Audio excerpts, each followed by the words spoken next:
Estamos começando aqui o diário de leitura de Um Defeito de Cor.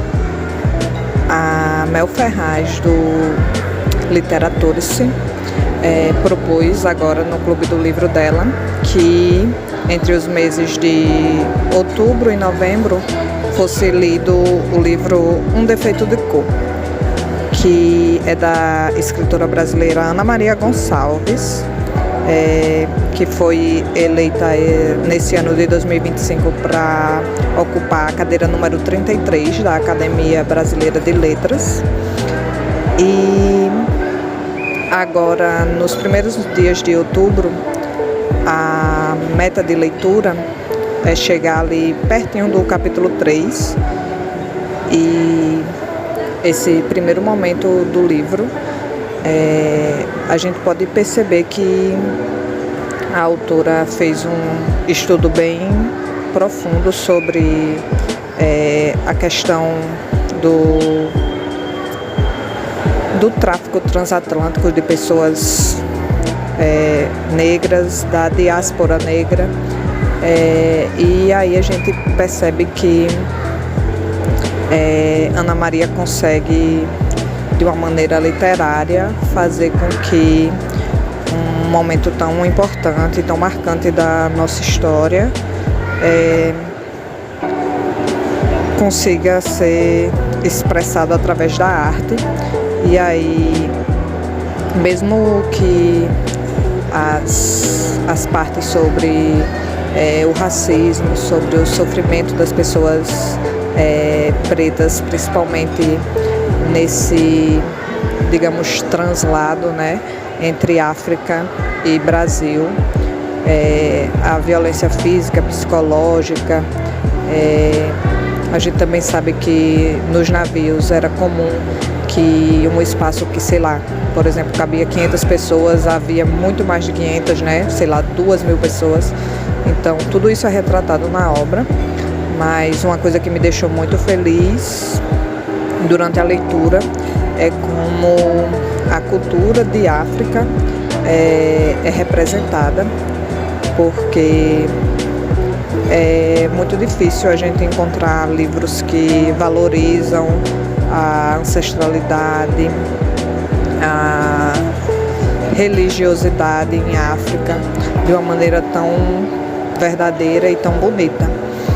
E desde que eu conheci a Impressões de Maria, que tem uma proposta de ler livros afrocentrados, livros com representações indígenas, eu comecei a perceber que as minhas leituras europeias, norte-americanas, não me atendiam mais assim, não me transmitiam mais a beleza que eu estava acostumada. E é natural que, como leitores, a gente transforme o nosso olhar sobre a literatura e mude a forma com que cada literatura nos agrada, né? O que nós gostamos ou deixamos de gostar. E nesse momento, a obra de Ana Maria está tendo um impacto bem profundo na minha vida, principalmente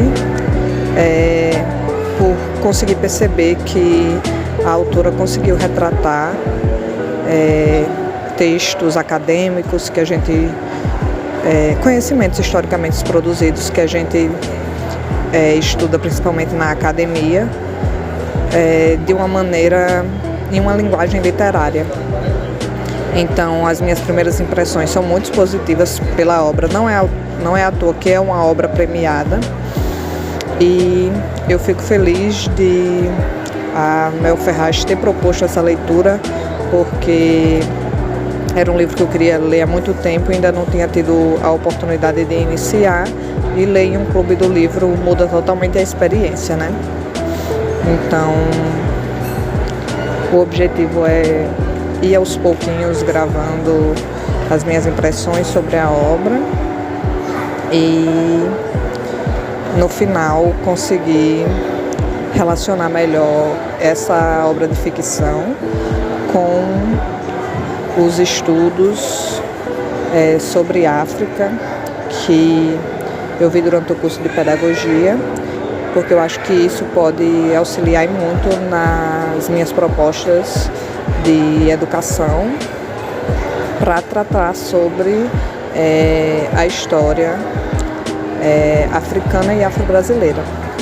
Então, eu acho que por enquanto é isso. Até o momento, muito sofrimento, né, no livro.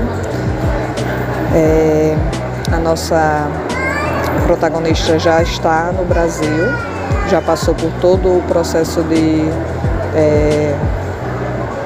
captura em África e já está vivenciando muitos momentos de violência no Brasil. E é isso. O livro conta a história de Kehinde, que desde o início da obra já vivencia uma situação de violência juntamente com sua família. E aí essa primeira violência faz com que ela precise mudar de cidade. E é nessa nova cidade que acontece a nova violência mais intensa, que é esse processo de escravização. E então Kehinde é capturada e trazida de África para o Brasil. E já no Brasil ela vivencia outras situações de violência contra ela mesma, contra pessoas próximas a ela, que de alguma forma ver uma violência acontecendo também nos impacta, né?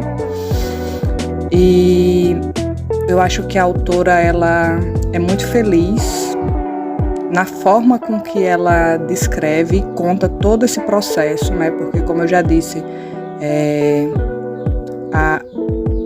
o retrato que a autora traz, por exemplo, desse processo, dessa viagem, né, transatlântica, é muito impactante.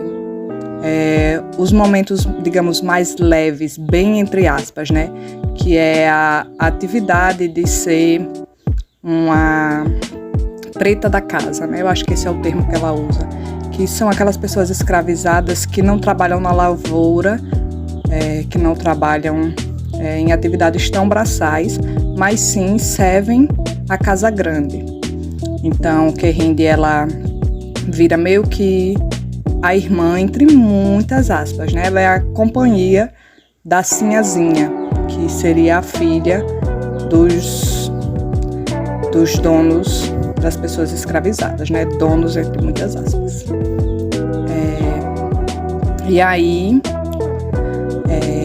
ela vai descobrindo coisas da própria cultura, coisas desse sistema escravocrata, né? Porque hoje nós temos conhecimento de como essas coisas aconteceram e de como elas funcionavam, mas imagine você estar vivenciando ali naquele momento, né, descobrindo que existe um tronco onde as pessoas passam dias e noites sem comer e sem beber, né, amarradas pelas mãos, onde as pessoas recebem punições, né, chicotadas ali. Então existem muitas cenas de violência física e também existem muitas cenas de resistência, né? Porque a gente precisa ressaltar, sim, e eu acho que, mais uma vez, a autora é feliz nisso.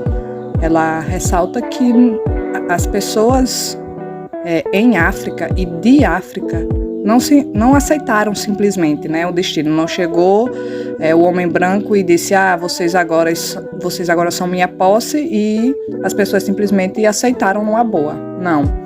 A resistência aconteceu em África e aqui também, né, no Brasil, teve organizações para tentar escapar, para tentar se organizar e construir um outro modelo de sociedade.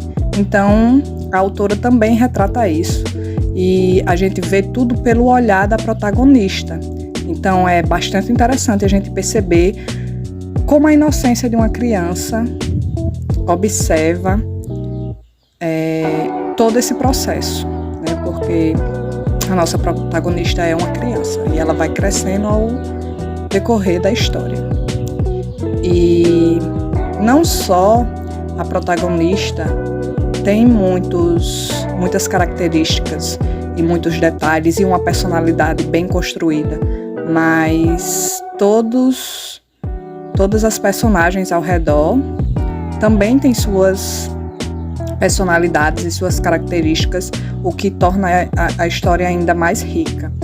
Então, não é só sobre Querinde sendo a companhia da Sinhazinha, mas também sobre as outras pessoas escravizadas e suas atividades. E, enfim, é uma representação muito fiel de como foi o processo de escravização, começando em África e aqui no Brasil também. E estou simplesmente encantada com o livro. E estamos somente na primeira semana, né, de leitura do clube da Mel Ferraz, e ainda vai vir muita coisa pela frente, né? É um livro bem grande e serão 2 meses de leitura, né? Porque a gente só conclui no final de novembro. Então eu estou ainda mais animada, muito feliz por ler a obra, que, como eu disse, eu já queria ler, mas eu acho que a experiência de compartilhar junto com um grupo, né, num clube, tendo metas, é interessante, porque a gente vai discutindo isso também. Então, as primeiras 5 metas é isso. Estou muito encantada com a obra e ansiosa para descobrir como será a nossa protagonista adolescente, se ela vai se envolver em processos de luta e de resistência de maneira mais firme, mais consistente, porque também tem pessoas ao redor dela que reconhecem a importância da luta e do processo de resistência, mas também tem um certo medo, né? Porque imagina, era um processo que foi constituído em cima de muita violência, não é verdade? E todo esse livro, toda essa obra literária está me fazendo lembrar e rememorar outras leituras que eu já fiz. O livro da Bell Hooks, que é muito conhecido também, que é E Eu Não Sou Mulher, alguma coisa assim, né? Às vezes eu erro. E não sou eu uma mulher, ou não sou eu mulher, enfim. Que fala sobre essa hierarquia, né? Que homens brancos em primeiro lugar, depois mulheres brancas, e depois homens negros, e depois mulheres negras. Então, as mulheres negras, elas estão ali na base daquela pirâmide social. E no livro da Ana Maria, elas são a figura principal, né? Desde o começo. Não só Querinde é uma protagonista, mas a avó dela, a mãe dela, a irmã dela e outras tantas mulheres que vão aparecendo na história. E isso também é muito bonito de ver. E agora eu consigo entender um pouco por que essa obra é tão aclamada e, enfim, desde a primeira semana, desde os primeiros momentos da leitura, já consciente de que Ana Maria Gonçalves merece todo esse reconhecimento. Essa obra, ela é muito impactante desde o primeiro momento. E eu estou muito animada para continuar essa leitura e concluir. E, enfim, mais uma vez, se você ainda não está fazendo a leitura junto com o clube, comece, ainda dá tempo.